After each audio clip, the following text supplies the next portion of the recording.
Hello and welcome. Clifford and I have known each other for some time and have worked together on at least 2 exhibitions. A solo show at the Institute of International Visual Arts some years ago, and then Clifford was part of an exhibition called Fault Lines at the Venice Biennale, curated in 2003. And actually this is the first time we've had an opportunity to have a public conversation about Clifford's work, so, which is very exciting for me. I thought we'd begin, Clifford, talking about the title of the show, which intrigued me a great deal. The title of the show, in case any of you don't know, is Lessness. Something created word, which, like Clifford's paintings, is something constructed out of a void. Perhaps you could say something about why you chose that title. Yeah, it's very interesting when you're working with a body of work. It's sort of allowing a process where the titles, or the need for a title, if it does comes to the work. And I've been busy working, of course, like anyone in the studio, and then sort of struggling, thinking about the work. And literally, it was one of those sort of bang moments, like the title came. And I've always been interested in the idea of thoughtlessness and the idea of detaching, a sense of removing things from meaning. And and also the grammatical phrase of thoughtlessness or lessness. And my previous show I used the word ecliptical or ellipse, and I like the sense of 3 dots. That was the 3 dots. The idea that 3 dots exist after a sentence. So in many ways it opens up meaning, at the same time, of course, closes up meaning. And so lessness was more about detaching itself from a base word. And the sense of detachment is what I really like, where is it less implying something that is less than, it has a measurement. And Ness is about something that's more a state of being. Is it a state of being? So those are the 2 interesting concepts that I thought I brought to the work, and I was, interested in the exhibition itself. Yeah. I hope you'll forgive me, but I'm going to do something terribly cruel to you. I'm going to read you something you said some time ago about the process of making, which relates to this idea that you just mentioned about thoughtless, about that unshackling. And it's something that comes up a lot when you talk about your work in terms of unshackling words and meaning from images, in terms of somehow freeing yourself and detaching yourself through the process of making works, and through that freeing yourself from certain constraints and boundaries. But you talked about the process of making in the following way. Finishing new work is a pausing moment, a punctuation, a realization, or maybe the last step where effort ceases. It becomes for me both a culmination of experience and a dilution of conformity, an uninhabited space of not being yet being, a contradictory and ironical move, since the action of painting becomes an act of nothingness, unbundled by the known, an act of mediation and contemplation, attempting not to defy or define, just being, trying to move to a thoughtless moment of listening to oneself till one exhausts words. Working with water as the basic medium throws further challenges, since its nature is liquid, uncontained, fluid and transparent, is nothing yet everything. Do you remember saying that? No. I was young. I just wanted to talk a little bit about that inherent contradiction that you seem to constantly be tussling with in your practice, of something which is of contradictory poles, as it were. So a lot of times you talked about things which are buried or submerged but you talk about things coming up to the surface. You talk about the tensions, as it were, between stretching time for making ink drawings and also compressing time. You talk about this sequence of tiny moments, one upon the other, secreting on top of each other like a palimpsest, like a series of layers that then becomes this sort of clotted, sticky, thick mass. And one can see that in the paintings downstairs. I'm thinking particularly of the large circular paintings, which are the bubble paintings that are in the space as you enter the gallery space, which evoke that tension. They're made from bubbles which explode so that they become almost nothing, but also they are three-dimensional structures too that are contained in the painting. So could you say something about these tensions that obviously evoke some very big ideas about our human existence and about the daily struggle, existential struggle we have, which for you are explored and investigated through the very process of making? I think it's this our whole sort of sense of being is sort of structured around dualism, this conflict between opposites. And this has always been interesting, well, because I work in black and white, ink and water. In many ways, very much the sense of black and white. And I want to sort of problematize that. And also problematize at the same time and evoke it, acknowledge it in the sense that it has meaning, it has clarity. And I suppose as you were reading, I was thinking of the grammar. Also, the grammar of grammar and vocabulary are very crucial in my work.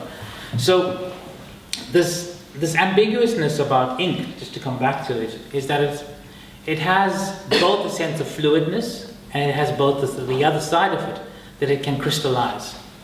And so I'm interested in the sense that, you know, we are constantly being told that this is quite dogmatic or this is quite fixed, a noun. Everything is, we have the power of naming and everything is fixed. So I'm interested in unfixing things, literally unattaching, going back to lessness. And whether we can actually, whether something, you know, I suppose one could also talk about the yin and the yang, but the idea more about whether the opposite is inherent in the subject itself. And that, for me, would be the most important thing, is to combine that, to see that both are literally infused.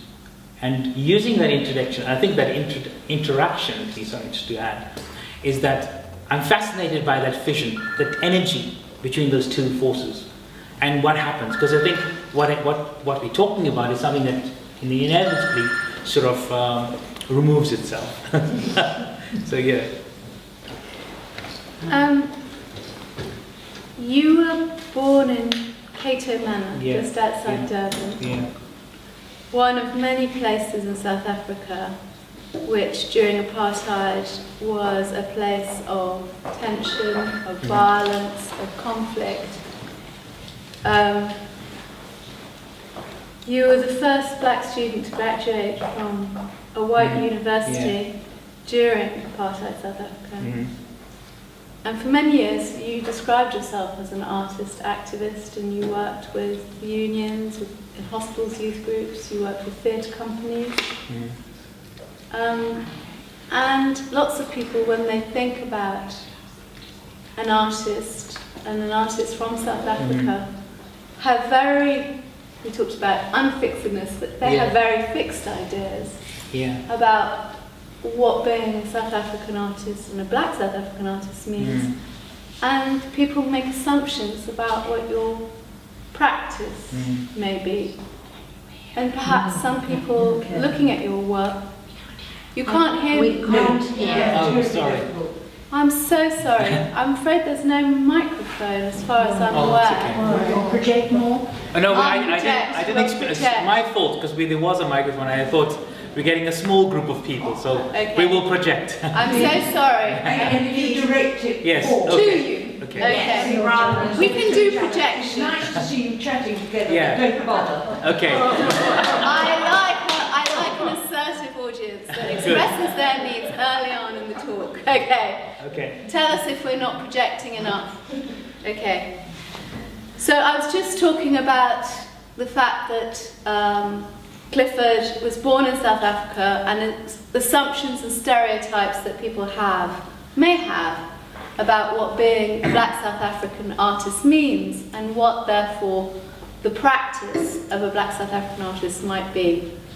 And I think this is rather important because actually you really confound those assumptions, because you're not making political paintings, you're not engaged in a figurative practice, you're not picturing images of daily life in South Africa, but actually for a number of years now you've been working in, I know a term you don't like, but can we use it just for shorthand, abstraction. And so I wonder if you could say something about that journey, because I think it's actually rather important, and especially because I think there's often an expectation that the only way to articulate the experience of a particular place which has been the focus of such conflict and violence is somehow to represent that through the figurative or through the photographic, let's say. Well, I suppose inherent in your question is the answer. I think most importantly, I think we all of us come with a different history. We come, not so much a different history, we come with, thank you. Okay. Hi. Can you hear me now? Yes. So we all come carrying levels of baggage, whether it's excess baggage or not, but I think we do have levels of trauma. And our experience through life is to understand and go through it and find some level of resolution. I think it's always very worrying sometimes when I was watching, people kept asking me, are you going and watching the people downstairs, looking at the work? And I said, no, I feel a bit awkward because it's almost like, I feel like a parent taking my child to school and so forgive me if somebody has heard the story, but taking my child to school, and I don't want to steal the limelight from my child, because as soon as I go there, people turn to me rather than look at the work. So that's basically the analogy. So, and each time I would go down, I would see people intently reading the texts. And I said, no, please look at the work. And in a way, even today, I feel a bit slightly disappointed, because the fact that you're here all today means that maybe the work downstairs hasn't been working very hard. So there's another issue. So I think the point that I'm trying to make now, and the one thing that really shifted the South African experience was this idea of a third force. So you realize, hold on, it's not as clear cut as we understand. And we all know from our own struggles, be it personal or family, that things are much more complex, much more intertwined and webbed. So, coming back to your question, I suppose it's really trying to find a space, a language preferably, or a space that where a more contemplative moment, again that word itself is too encompassing, so again, I prefer to sort of underline the act of being silent rather than saying, well, if we are silent, this is what's going to happen. So I don't want to project. I just feel, I want to first engage in the practice. And so for me, the issue is really about the practice. I was listening to another old British artist, a woman artist, who said it's through painting that you paint. And so for me, it's about that process. It's a process of actually engagement. And it is through engagement that we find something. rather than being prescriptive or expecting some sort of utopian vision. Yeah. Thank you. Yeah. Can we talk a bit about the working process? Okay. Because there's both an intensity about the way that you work and extraordinary focus, but also something performative, that your physical body, it's evident when you look at your ink drawings that there is it's not just the ink, the physical process that the ink is undergoing, but that you're also undergoing some kind of physical process yourself in working with the ink. And I wondered if you could talk about that, because you describe your working process as being about momentum, as being about a continuous movement without closure or completion. It's interesting I say that, but at the same time, once I've finished the work, it's finished. You know, the exhibition is over. It's like, okay, I want to move on. So there's a very interesting thing of this ability to sort of just let it go and move away, and almost, again, detaching oneself from the process. That now it's there, it's out in the world, and now I need to move elsewhere. And I think other artists have said it much more clearly, that once a piece leaves the studio, it has its own life. And I think it's really an important moment, an important phase in a life of a work. Okay, so yeah, coming back to the process itself. What worries me sometimes is work where it actually has been very painful to make, people enjoy, and I get really skeptical about that, and I kind of look, hold on, why do you like that? Because this has really been painful for me. So there's a sense when that... When you say painful? Painful in the sense of production, painful in the sense that, you know... Physically painful. Physically painful. You know, I'm starting to think, oh God, am I getting arthritis, or am I losing my eyes, or what's happening? So there's all of that. So I'm interested in that sort of, again, that conflict between where work has to be really intense, almost matted to the point that it's really convoluted and has a sense of overt abundance, next to something that has a fluidness, something that is free and something that flows.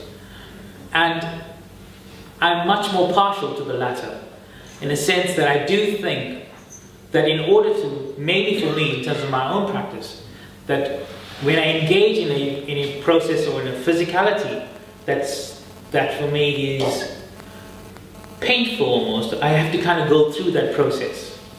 At the same time, I'm also extremely skeptical about that idea of pain in the production of artwork.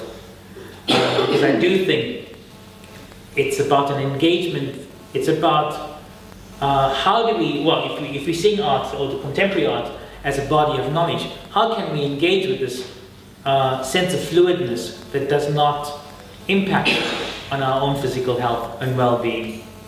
Yeah. Is this a good point for us to perhaps open up our conversation to others to come in with some questions? I'm interested in what you did in your art before you got to the style and methods that you use now. What sort of journey did you go through? What styles and who you influenced? Wow.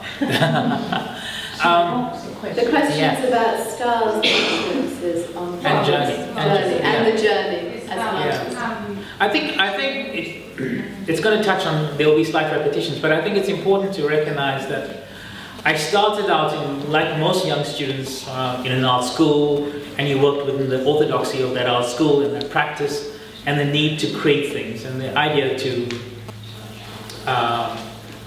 depict. I think David Hockney was talking about it recently. The human needs to depict. So, and at the same time, the art education practice is about depiction and what we mean by this idea of depiction. So I'm a bit probably, for me now, when I sort of reflect on it, it does put a lot of questions around the practice and the conditioning that occurs at that early stage of making art. And I had to go through that whole process, but also more importantly, I had sort of more external factors that influenced the practice for me, in a sense that I started to recognize the futility of making images in a specific way, for me personally.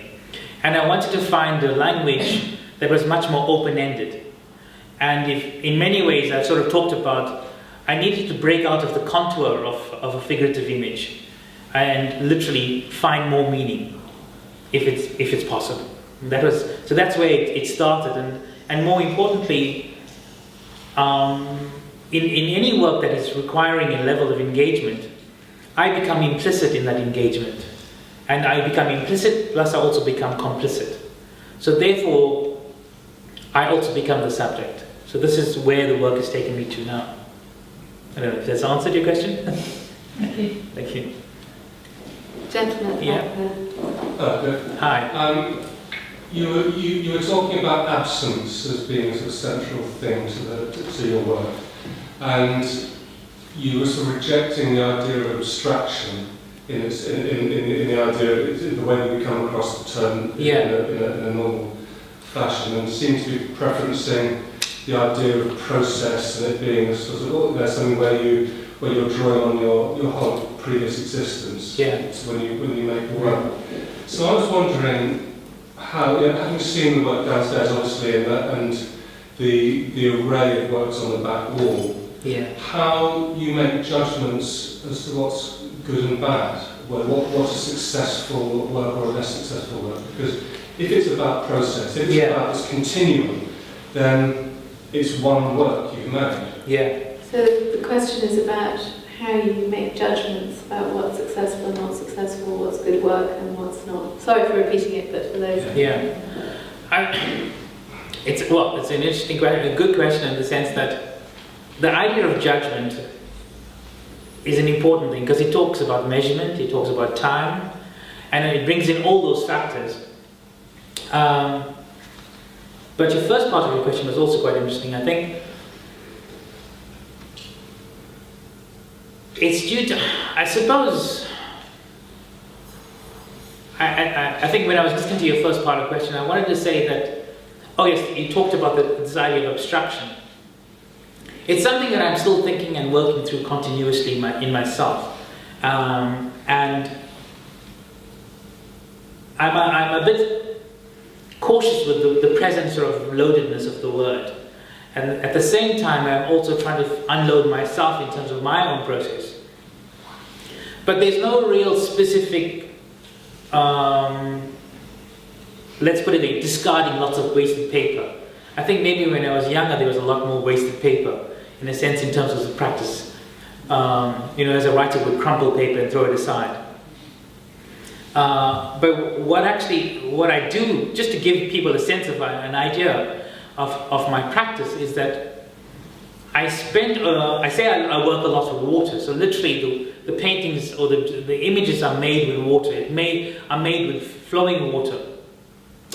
And I then introduce ink to that process. And then what happens is I remove that process. So this process happens over a very quick and intense period. So I'm not necessarily engaged in the work. I'm not there physically consciously making decisions in terms of which is good or bad. And then I take the work and I move the work aside and literally basically don't go back to the work. So the work is sort of literally concealed from me. And then I come back to the work a few days, sometimes a couple of months, and in some cases a year or so. And then I look at the work and then I start exploring it. So it's a constant sort of duality between me being present in the work, me being absent. But coming back to the more specific issue around judgment, I suppose it's just more about keeping the work as alive as possible and not having a sense of completion.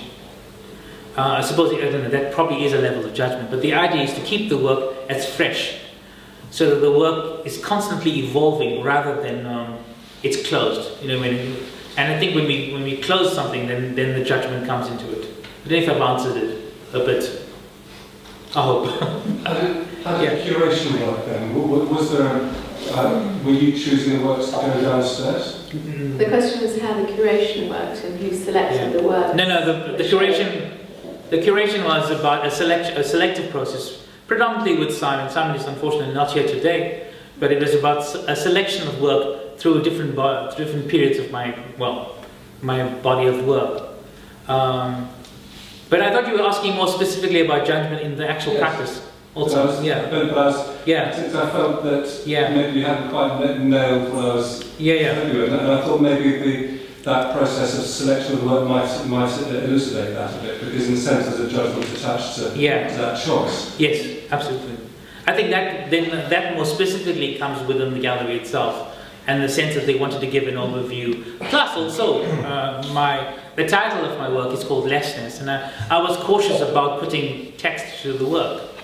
But again, that was a decision that came from, I think it's also about artists working in institutions and the negotiations that you constantly have to play with. So but that's another issue, another topic. I think this is sort of related in a way. Okay.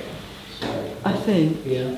I'm trying to frame a question, and it's about the process, and it's about whether given that one is dealing in the here and now and spontaneity in one sense, at the same time one can't help it, but one's got a brain in here, that helps and hinders that process. And that makes you think that you need, and you've got to work with this, what is your aim? Yes. A sense of direction. So you've got, when you're mapping out, as it were, you've got an aim and a sense of direction which you're struggling with, and you've got the here and now. So this is quite difficult.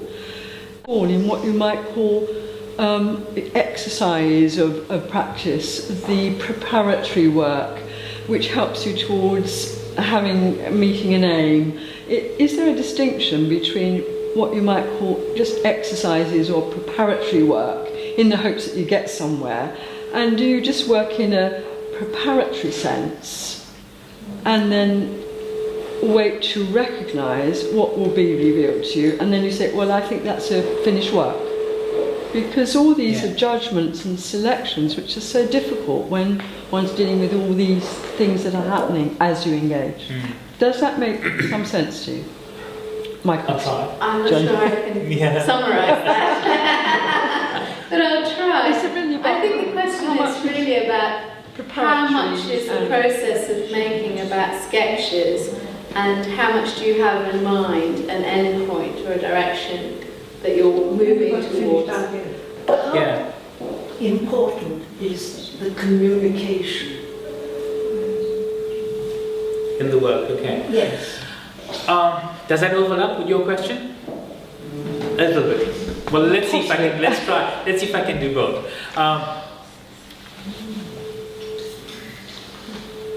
I think I earlier mentioned the idea when one is coming to a piece, when you walk into a studio, I think all of you artists here will recognize that you're coming literally being a body that absorbs all these experiences, all these encounters. And when you come to your canvas or whatever medium you work in, you're coming in there to help communicate that.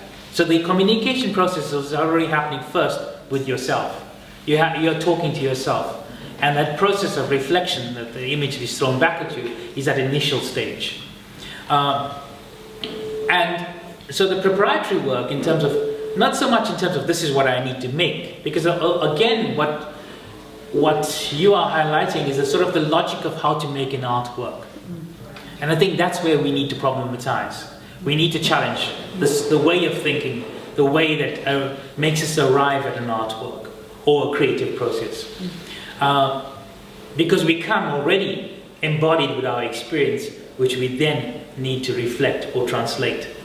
And so there's a preparatory work that is already done on ourselves, as opposed to physically saying, well, step one, drew 5 sketches, do 3 years of hard labor, and then, that sort of thing. So I think I'm cautious about that. It's about really how we ourselves engage ourselves physically in the process, so we become more embodied in the creative process. So we unlock what's going to happen anyway, and trust in that, and that's what it will be. Well, I hope. It's not a rational choice. It's a combination of what, as opposed to sort of a political action, and the strategies of how to do things. So I'm cautious of the how-to method.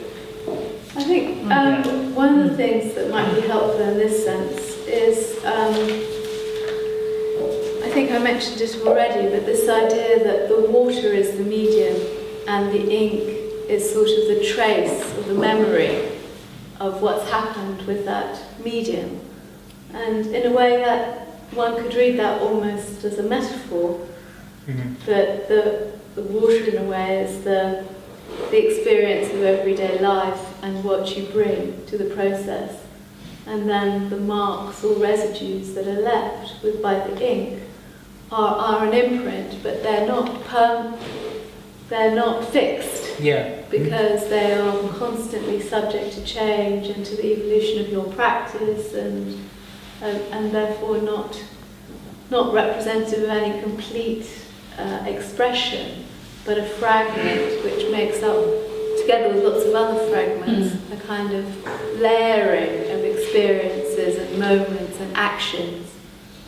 So it's almost like the sound of the ocean in a shell is not the ocean. It's that sort of similar sort of, because the water itself is negative in a sense because of the medium, but at the same time it's also very positive. And the ink is just the residue of that experience. And in many ways, artwork is about that process too. I always sort of see it as a byproduct of all the good and bad in us, basically, if not a waste product. That's what you happen to say about all this stuff. That's the form you happen to make. That's the choice you've made, and so on. Taking on.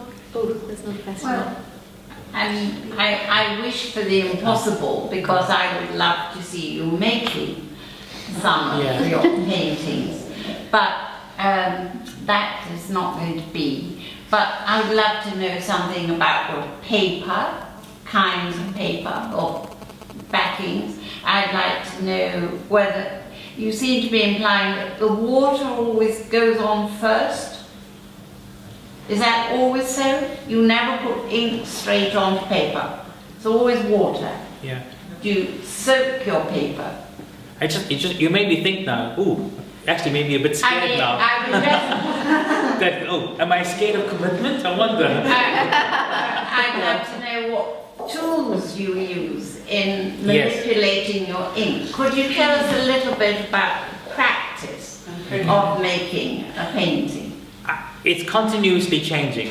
And I think what's actually also more happening now is that, as you may have discovered reading some of the texts, I just came back from Beijing and had the most great time. It was like a kid in the candy store with the amount of amazing brushes that I saw just to look at. But again, it wasn't sort of your normal Reeves and Winsor and Newton stuff that we kind of stuck with here. But what was funny is I came back and I never used any of the brushes. I just looked. So I like the idea of having these brushes but not really using it. So if anything, what's happening now is the work is really about flow. It's about using the flow of the material, probably the energy of the material itself, rather than actually physically predetermined by a tool, where you would see. Because the tool is also representative of the artist's hand.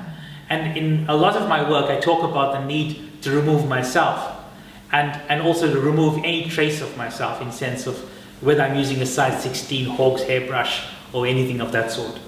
So and also more importantly, the challenge is sort of, they always talk about the abstract expression as sort of this very sort of testosteronic driven artists who make these grand gestures in their paintings and go off. So I've been also a bit cautious of that in my own practice.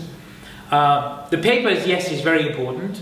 When I was younger, of course, I struggled with paper, but now I've been able to find the right type of paper, preferably much more heavier paper and more hot press. Because I think with hot press paper, I enjoy the fact that I can have a meniscus, where water actually sits on the paper rather than is actually absorbed.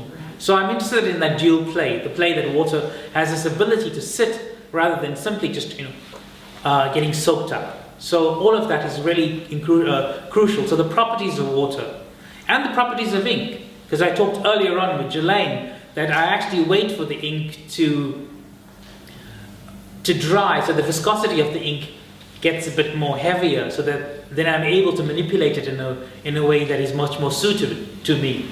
So it's about recognizing that our material also has its life, and using the life of the material simply as opposed to just simply using material as an object. Does that make sense? Yeah. Your Yes. work is very fluid, but the bubbles fascinate me. But Yeah. they're quite a contrived technique. Yeah. As opposed to your other work, which is not Yeah. contrived. Yeah. It's well, so it's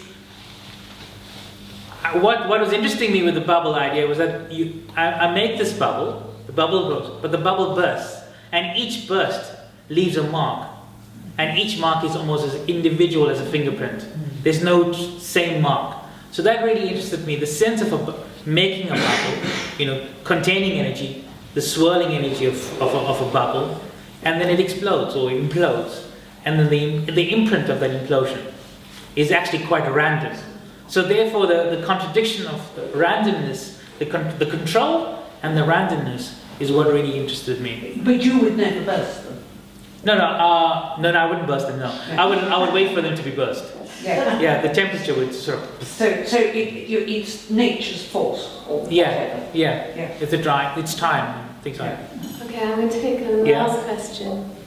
Just thinking about the technique, with the early works that were downstairs, there was a second set of processes, which was much finer line drawings, swirly, seemed much more about sort of imagination and about sort of ideas and dreams, or that's how it sort of struck me.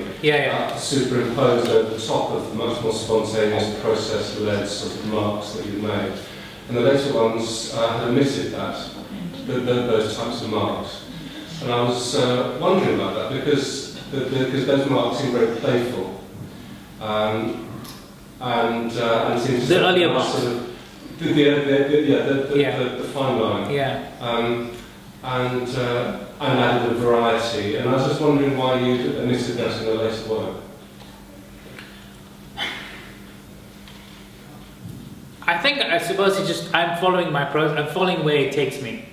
And what has happened, I talked earlier about that painful experience, and some of the mark making was becoming quite painful for me because I found that I was becoming too much, it tortured me in the process of making it. And I was a bit skeptical of this process, so and at the same time, I needed to find a vocabulary that was a bit more than the considered mark, the actual line drawn mark. So I started to, of course, I was talking to friends of mine about Philip Larkin and the idea of using water. And so this is where this whole thing started to emerge. And the water gave me a sense of more fluidness. It gave me a sense of abandonment. At the same time, I'd like to think that the fluidness also inherent in it has a sense of playfulness. Because if anything, playing with water was one of my best things as a kid. So, that's the best thing I can say. I'm also very curious what's going to happen next. So I hope we'll have this discussion in a few months' time and see where I am.